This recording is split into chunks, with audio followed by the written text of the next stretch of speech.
Sa tao, ang naturalesa ng tao ay kahit may kasalanan yan, hindi yan aamin. Diba?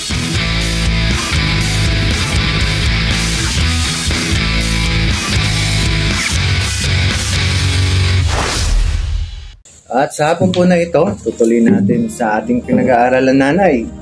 Paano ang pagiging Kristiyano? Yan. Nang maghahating gabi na, sina Pablo at Silas ay nananalangin at tumawit ng mga himno. At nakikinig naman ng ibang mga bilanggo. Walang ano-ano'y lumindol ng malakas at nayanig pati ang mga pundasyon ng bilangguan. Biglang nabuksan ng mga pinto at nakalagang mga tanikala ng lahat ng bilanggo. Nagising ang bantay ng bilangguan at nang makita niyang bukas ang mga pinto, inakala niyang nakatakas ang mga bilanggo. Dahil dito'y binunot niya ang kanyang tabak at magpapakamatay na sana. Ngunit sumigaw si Pablo, "Huwag mong saktan ang iyong sarili, narito aming lahat."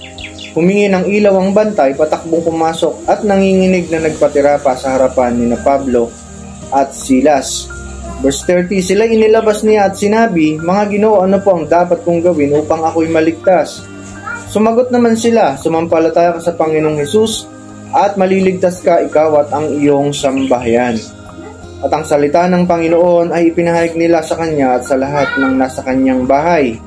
Nang gabi ring iyon, hinugasan ng bantay ang kanilang mga sugat at siya'y nagpabautismo pati ang buo niyang sambahayan. In verse 34, sabi po, pagkatapos sila isinama niya sa kanyang tahanan at ipinaganda ng pagkain. Masayang-masaya ang bantay at ang kanyang buong sambahayan sapagkat sila'y makakilala sa Diyos. Sandali tayong manalangin. O Diyos na pinakadakila at pinakamakapangyarihan sa lahat. Salamat po, Panginoon, sa lahat ng biyaya niyo sa buhay namin. Nawa, Panginoon, ang mga salita mo na aming narinig ay maging aral sa amin, matutunan namin ano man ang iyong kalooban sa bagay na ito. Sa aming mga kasalanang nagagawa, sorry po sa mga ito, Ama. At inisin kami ng banal na dugo ni Kristo sa lahat ng aming mga karamihan. Ito ang siyang Jesus name at ito po ang siyang manguna at malalay, Panginoon, sa mga salita mo na ito upang maunawaan ng bawat isa sa amin. Sa pangalan ni Jesus. Amen. Paano ang pagiging Kristiyano? Kasi nanay, yung binasa natin kanina, yung jail guard o yung bantay ng bilangguan doon sa lugar po na yon.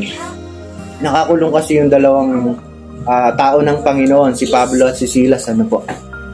Ngayon, nung umaawit sila, biglang lumindol. Akala nila ngayon, nakatakas na yung mga bilanggo.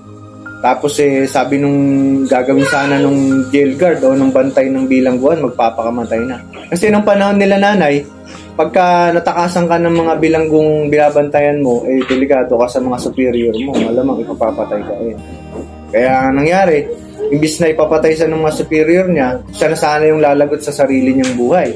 Pero sabi nila, Pablo, wag, kasi andito kami, hindi kami nakatakas.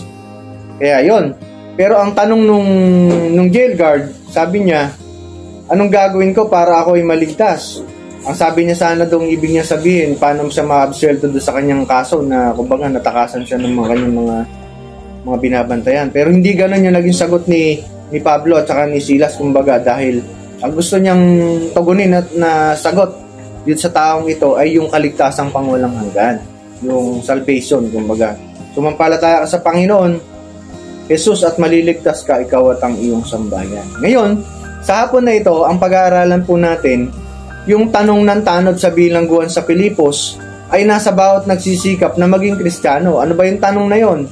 Ano ang kailangan kong gawin upang ako ay maging Kristiyano at maligtas? Kasi kung hindi ka naman talaga magiging Kristiyano at maliligtas, mapapahamak ka nga. Sabi, merong tiyak na baitang sa pagiging Kristiyano.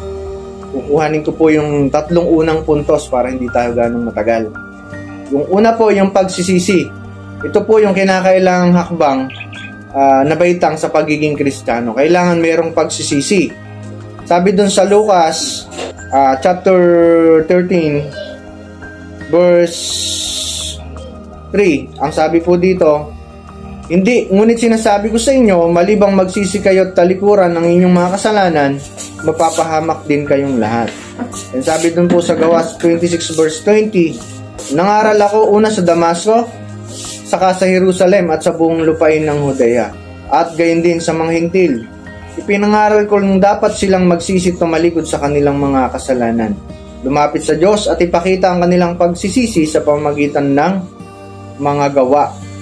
And then, yung 2 Corinthians 7 verse 10, sapagkat ang kalungkutang buhat sa Diyos ay nagbubunga ng pagsisisi at pagbabago tungo sa kaligtasan. Ngunit ang kalungkutang dulot ng mundo ay humahantong sa kamatayan. Yan. At sa Kawikaan 28 verse 13, sabi po niya dito, ang nagkukubli ng kanyang sala ay hindi mapapabuti. Ngunit kahabagan ng Diyos ang nagbabalik loob at nagsisisi. Diba? Sabi po, ang pagsisisi daw po ay sumusunod sa udyok ng damdamin, kanyang pangangailangan ng kaligtasan at tiyakang pagkaalam sa kasalanan. Diba? Yung titignan nyo po kasi yung Kawikaan 28 verse 13, sabi niya, ang nagkukubli ng kanyang sala ay hindi mapapabuti. Diba? Ngunit ang kahabagan ng Diyos ang nagbabalik loob at nagsisisi. Titignan po kasi natin sa tao, ang naturalesa ng tao ay kahit may kasalanan yan, hindi yan aamin. Diba? Meron siyang, kumbaga yung 10 utos ng Diyos, ginagawa niyang 12. Yung pang-11, yung huwag kang pahuhuli. At yung pang-12, pag nahuli ka, huwag kang aamin. Diba?